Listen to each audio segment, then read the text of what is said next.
Hi, I'm John Hornick. Welcome to lesson 41 of Chef's Apprentice, learning to cook like a pro, one small plate at a time.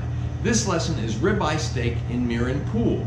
You need not serve a big, thick steak to satisfy your guests. This dish shows that a smaller portion of beef goes a long way.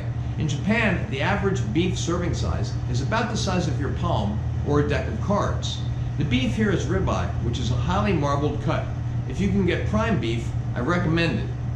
You will gain experience here pan grilling beef and checking for doneness. This preparation aims from medium rare to medium. The sauce pool is Japanese influenced and a great accompaniment to beef. Neither overpowers the other.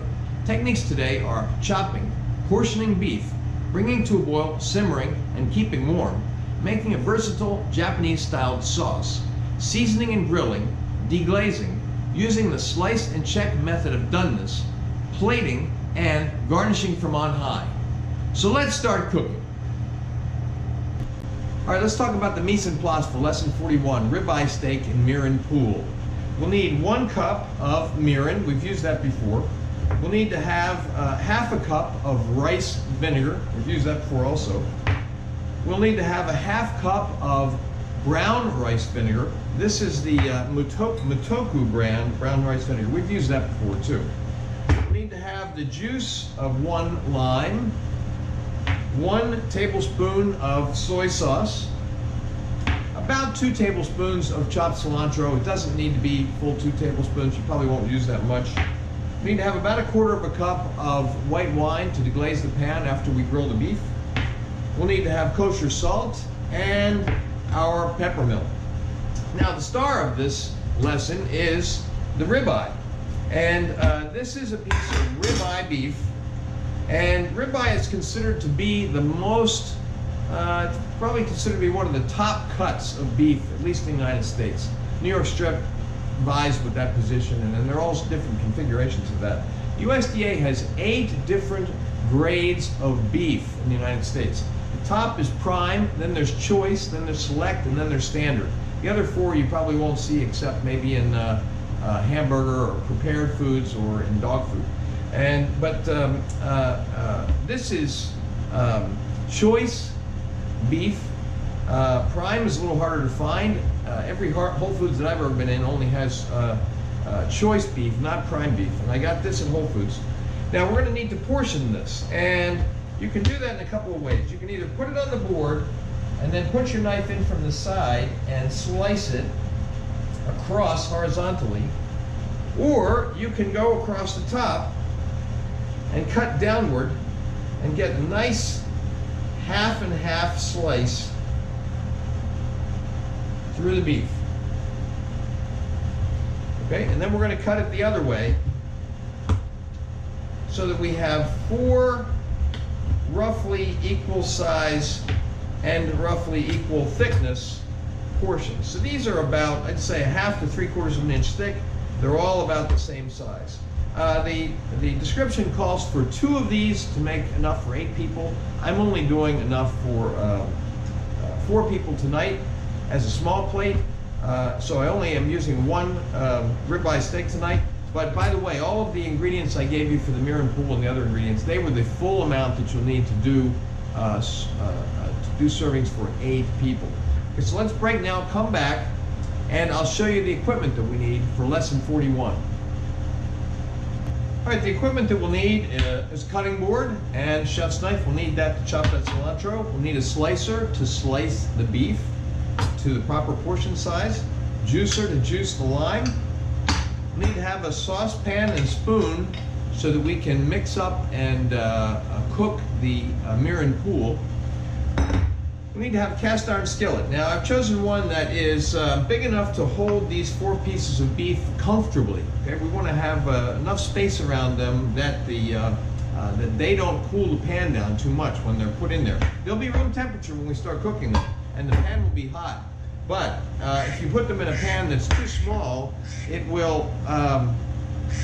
If you put them in a pan that's too small, it will lower the temperature of the pan, and the beef won't cook as well. We'll also need to have a strainer to strain the pan juices into the sauce. You need to have a soup spoon or a larger soup spoon. This is actually a serving spoon that we use to plate up at the end.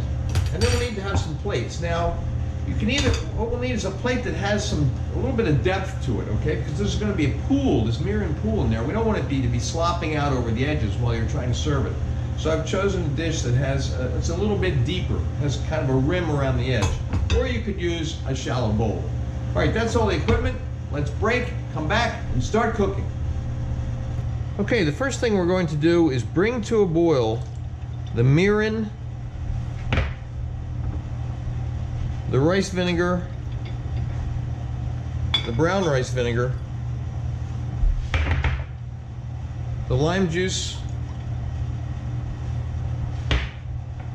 and the soy sauce. We're going to bring them to a boil, so we're going to start out with a fairly high heat.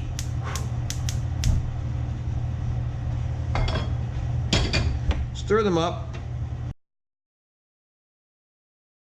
All right, now we're going to let that come to a boil. Okay, so our sauce is coming to a boil. We're going to reduce the heat to low and let this simmer for 10 minutes. Okay, now why are we doing that? We're doing that to burn off the alcohol. So, you know, that might be burned off in about 5 minutes. It might be burned off in, 10, but so just use your judgment, but 10 minutes should do it. Okay, so we've been simmering for 10 minutes. We're going to take this off of the heat. We're going to keep it warm until we're ready to plate up. All right, the next thing on our prep list is to season the beef and prepare it for grilling. Now, what we've learned in prior lessons is that we want to make sure that it's dry. Why? So it doesn't stick to the pan. So we're going to pat it dry with paper towel. Next, we're going to coat it with a little oil, brush it with just a little bit of oil.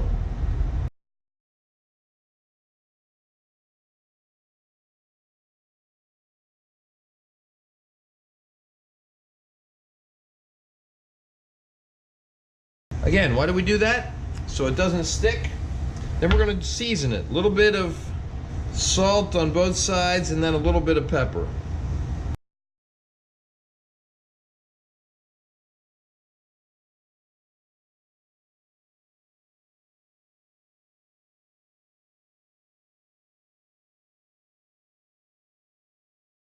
Okay, now we're going to meet at the stove to start grilling. All right, we're going to add just a little bit of oil to this cast iron pan. Brush it around a little bit so we have good coverage. And then we're going to heat this up. Medium, high, to almost high heat. We want to get this pan so it's just starting to smoke. Okay, so we have a little smoke coming off the pan. We're going to add these babies to the pan one at a time. We're going to sear them for about 1.5 minutes per side.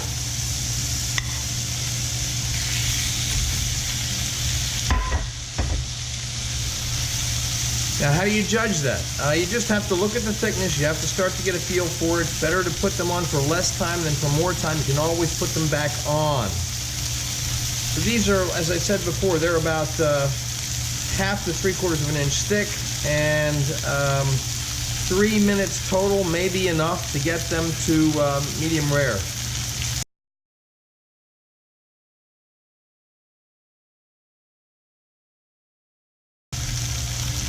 Let's turn them.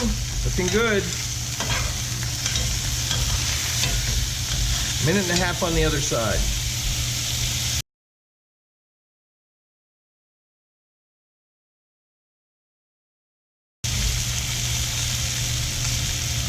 All right, we're going to take them off. We're going to let them rest for the same amount of time that we cooked them, which is 3 minutes. Okay, we've let this rest for the same time that we allowed them to cook. We're going to take the thinnest piece. Why? The thinnest piece is going to be cooked the most, right? We're going to cut it diagonally in a way that we will like it to look when we plate it. And there we have medium rare. Perfect. Now, we'll do that to the rest of them. perfect there too. Now, if we had found that these were undercooked, we would have put them back onto the heat. We would have put the cooked faces back together like this, put them back on the heat for whatever amount of time we think we might have needed. But these are perfectly done, so we do not have to cook them anymore. Okay. All right, now we're going to deglaze the pan, so we want to bring the heat back on. Want to bring our pan back onto the heat, and we want to let that get hot again until it's almost smoking. Okay, now we're going to deglaze the pan. We're going to put our white wine into the pan. We're going to scrape the little bits on the bottom of the pan. That's called the fond, F-O-N-D. Why do we do this? One, it helps to clean the pan, but more importantly, these pan juices will become part of our sauce. They'll add extra flavor and depth. Just want to reduce this by about half. Okay, so we've reduced by about half. We're going to get our Mirin pool that we made earlier, reduce this heat down to low, and then we're going to strain this pan sauce into our Mirin sauce.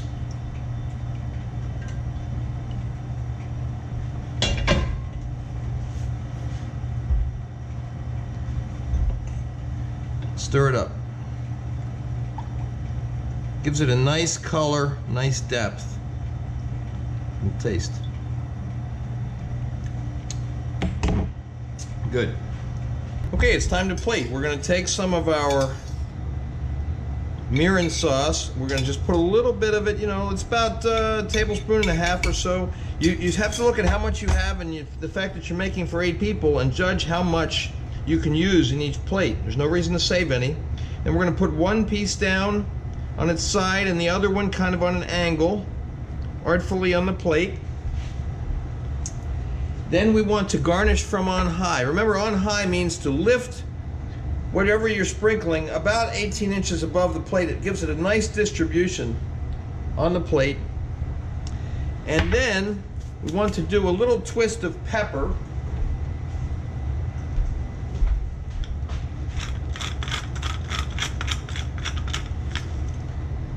And there we have it. That's the conclusion of lesson 41, which is ribeye steak in a Mirin pool. You can see photos of the finished dish at my Instagram, which is at Chef's Apprentice Cook Like a Pro. Next up is an over-the-top dish that you probably will never see anywhere else, and it's called oyster jello, but it's not a sweet dish. Please remember to subscribe to my channel, and thanks for watching.